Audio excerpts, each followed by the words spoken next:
Nossa Senhora das Dores, uma cidadezinha pacata, parecia ter sido esquecida pelo tempo. Aninhada entre suaves colinas verdejantes, a vida seguia seu ritmo tranquilo e previsível.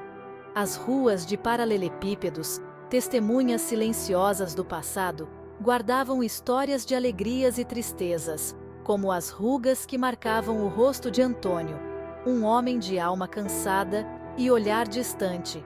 Seus cabelos, antes negros como a noite, agora carregavam o peso dos anos em tons de prata. Cada linha em seu rosto contava uma história, um lembrete de um passado distante, quando a esperança ainda ardia forte em seu peito. Antônio era uma figura conhecida por todos na cidade. Sua figura curvada pelo tempo era vista diariamente pelas ruas estreitas. Seus passos lentos, como se carregasse o peso do mundo em seus ombros, o levavam sempre ao mesmo destino, a pequena agência dos Correios. Todas as manhãs, Antônio repetia o mesmo ritual. Acordava antes mesmo do sol despontar no horizonte, como se a saudade o impedisse de encontrar paz no sono.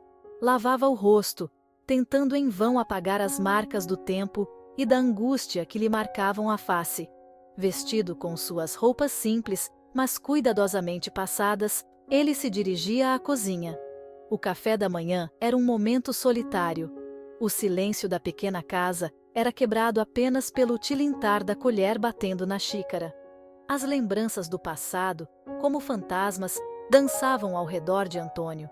Recordava os dias felizes em família, o riso de sua esposa Clara, a energia vibrante de seu filho Marcos. Após o café, Antônio iniciava sua caminhada em direção aos Correios. Cada passo era uma prece silenciosa, um apelo desesperado por notícias que pareciam perdidas no tempo. A ausência de Marcos era uma ferida aberta no coração de Antônio.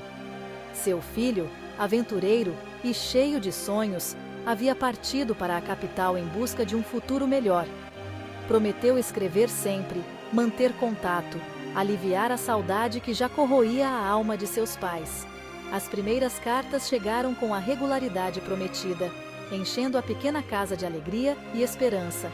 Marcos contava sobre a nova vida na cidade grande, as dificuldades, as conquistas e os planos para o futuro. Antônio e Clara se alegravam com cada notícia, cada palavra escrita com o carinho de um filho que, mesmo distante, jamais os esquecia. Mas o tempo, implacável, começou a corroer a esperança que as cartas de Marcos alimentavam. A correspondência, antes frequente, tornou-se cada vez mais escassa. As cartas, antes repletas de notícias e sonhos, foram se tornando curtas, frases monossilábicas que não escondiam a tristeza que começava a tomar conta do jovem. Os moradores da cidade, com a delicadeza peculiar do povo do interior, evitavam tocar no assunto na frente de Antônio. Sabiam da dor que corroía o velho por dentro, a cada dia que passava sem notícias do filho. As conversas paralelas cessavam quando ele se aproximava, os olhares se desviavam, como se todos fossem cúmplices de um segredo que Antônio se recusava a aceitar. A cada visita aos Correios, a mesma resposta: não há carta para o senhor Antônio. A decepção se transformava em angústia, que se transformava em medo. O medo de que algo terrível tivesse acontecido a Marcos, de que ele estivesse sozinho, doente, com saudades de casa.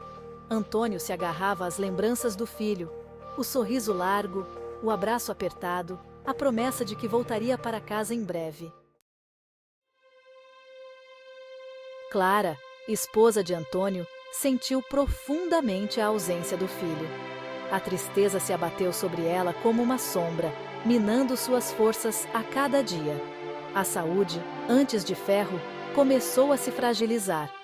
As noites eram longas e torturantes, preenchidas pela preocupação e pela saudade. Antônio tentava se manter forte por ela, mas a dor da incerteza o corroía por dentro. As idas aos Correios se tornaram uma obsessão, uma busca incessante por um sinal. uma palavra que trouxesse alento aos seus corações angustiados. Clara, consumida pela tristeza e pela doença, partiu em uma noite fria de inverno. Seus últimos sussurros foram para Marcos, o filho ausente, a quem ela tanto amou e jamais esqueceu. Os anos se transformaram em décadas. A pequena cidade de Nossa Senhora das Dores testemunhava a passagem do tempo nas rugas cada vez mais profundas no rosto de Antônio. Seus cabelos, agora completamente brancos como a neve, emolduravam um rosto marcado pela dor e pela resignação. A rotina, antes um consolo na dor, se tornou um fardo pesado. A cada manhã, ele se levantava com a mesma esperança tênue de que aquele seria o dia em que finalmente receberia notícias de Marcos. E a cada dia, a decepção se abatia sobre ele como uma onda implacável. Em uma tarde chuvosa, enquanto Antônio se aproximava dos correios, notou uma figura familiar parada na porta. Era um homem alto e magro, com os cabelos grisalhos e o semblante cansado. Seus olhos, porém, carregavam uma tristeza profunda que fez o coração de Antônio disparar. Antônio se aproximou lentamente, receoso de que fosse apenas uma miragem, um truque de sua mente cansada. Mas a cada passo que dava, a certeza se instalava em seu coração. Aquele homem era alguém que ele conhecia, alguém que há muito tempo não via. A carta terminava com um pedido de perdão e a promessa de que Marcos jamais esqueceria seus pais. Mas no final da página, uma última frase, escrita com a letra trêmula de quem não tinha mais forças, partiu o coração de Antônio em 1000 pedaços. Adeus, meus pais. Espero que um dia possam me perdoar. Antônio soube naquele momento que Marcos estava morto. A carta que ele tanto esperou chegou tarde demais. A dor da incerteza se transformou em uma certeza cruel e definitiva. Mas em meio à tristeza, Antônio sentiu um estranho alívio.